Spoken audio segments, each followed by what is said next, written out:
Então tá aqui, gurizada, ó, a chaminé na altura já no padrão, para que funcione legal. Aqui, ó, se observar, eu ainda vou subir mais uma fiada e depois vai os 3 pontos onde vai a laje. Então ela não pode ficar abaixo do nível da linha da cumieira, tá, gurizada? Nunca. Isso aí é para qualquer coisa que tenha fumaça, que produz calor e fumaça. E tem que ser assim. Não, mas vai dar 2 metros, João, faz tudo 3 metros, tem que fazer altura, tá? Nesse caso aqui, essa chaminé tem 85 por 45 e eu não reduzi, eu trouxe ela até embaixo. Lembrando que essa é a chaminé interna, que subiu, pegou lá da boca da lareira e subiu até em cima. E agora eu tô fechando a chaminé externa, que é totalmente diferente, né, gurizada? Então essa aqui, ó, é a chaminé externa que não tem nenhum contato com a outra, né? É só para fechar o grau ali e deixar bonito. Tem que ser duas, João faz tudo. Sempre duas, gurizada, sempre. Aqui, ó, se vocês observarem, vocês vão ver que a chaminé externa já tá pronta, ó. Já tô rebocando ela.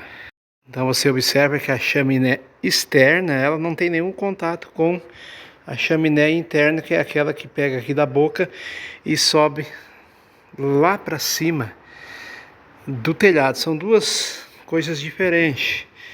Então, mas tem que ser assim, tem que ser. Tá? Não pode ser uma só.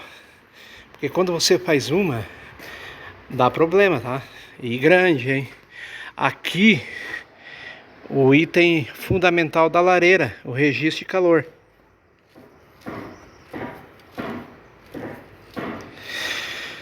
Essa aqui vai ser rebocada, como eu já estou rebocando aqui. E depois ela vai ser colocada pedra, então vai ser toda revestida a parte interna e a externa ali toda ela com pedra. Depois que ela está revestida prontinha, a gente corta aqui, deixa mais ou menos 2 dedinhos só, em torno de 4 centímetros, e bota um terminal aqui para você abrir o registro de calor e fechar também, né? Então é top fazer o acabamento ali dentro da caldeira e só correr pro abraço, ó. Vou mostrar para vocês o tanto que ela vai aquecer todo esse ambiente aqui, ó. Eu não quero mentir para vocês, mas deve ter mais de 100 metros quadrados aqui. Essa lareira vai suprir todas as necessidades. E você vê que o pé direito aqui é alto, hein? Tem o que? 5 metros de altura. Então, top. 54981502429 para todo o Brasil. Chama Marca do Sul.